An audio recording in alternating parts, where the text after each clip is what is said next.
Hey there, my name is Robin Baker, and today I wanted to talk about 3 of the most common subtle red flags when you're going through the eating disorder recovery process.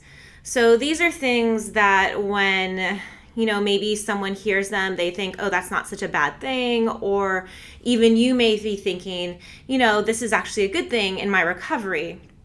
And so these are things I've started to notice as patterns with some of my clients that I see that are going through the process, and things that I've experienced in my own recovery that I later found out were red flags and probably things I should have noticed or caught, or I wish I would have noticed and caught early on in my recovery process.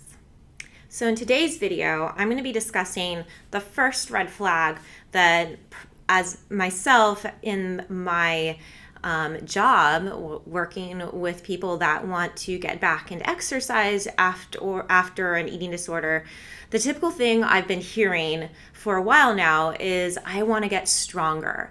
And they refer to, doing more weight training, learning how to use weights the right way, learning how to use machines the right way, and physically becoming stronger.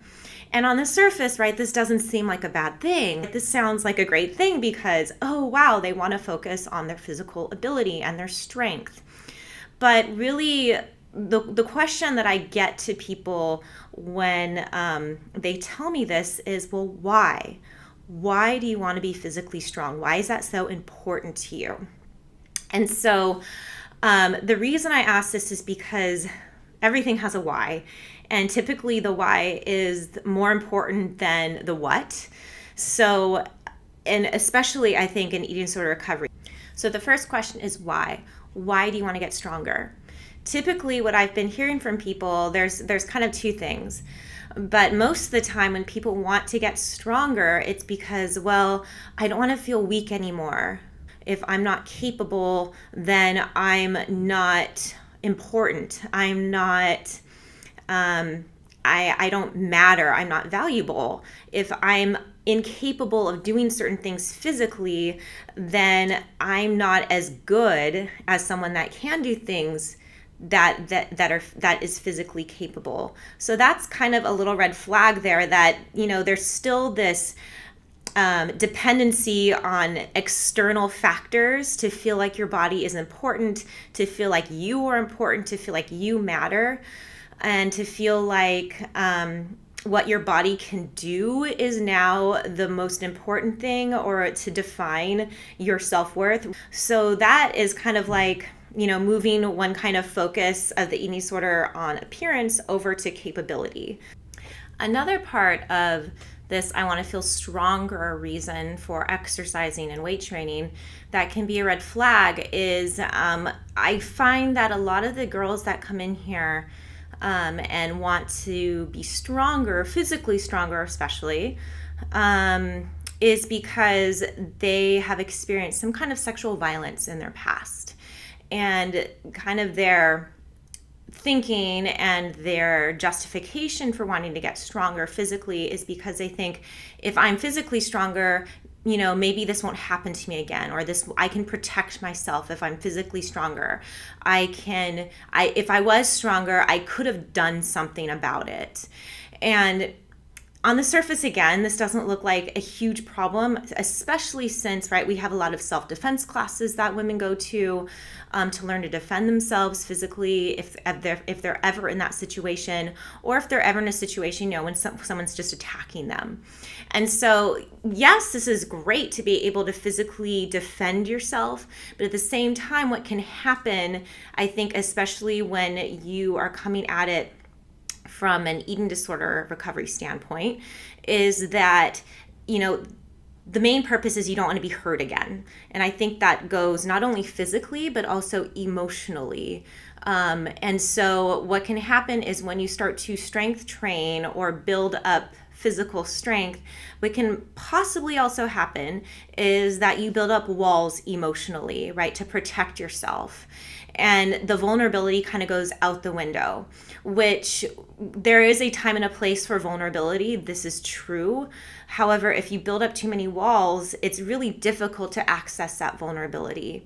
And in so many words, Brene Brown has put that vulnerability is really the strongest thing that you can do, if any of you are familiar with Brene Brown. So if you know anything about eating disorders, right, a lot of times they can be a numbing type of device. They can numb us from our emotions. They can numb us from physically being in our body.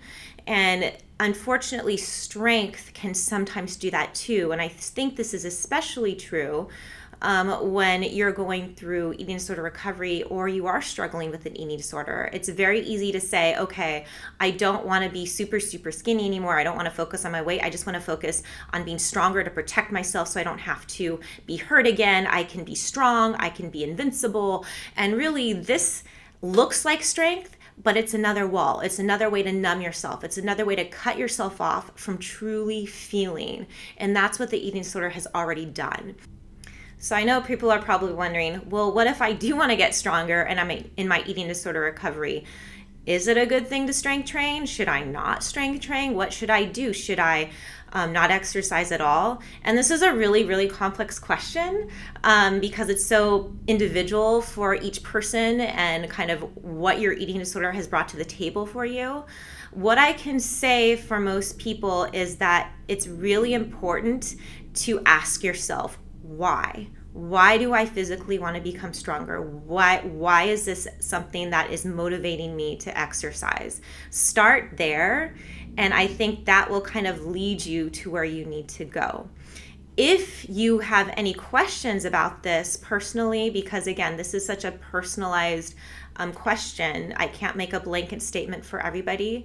Please leave a comment in the comments below on this video, or if you want to reach out to me personally, visit my page, asteyafitness.com. That's www.asteyafitness, A-S-T-E-Y-A, fitness.com.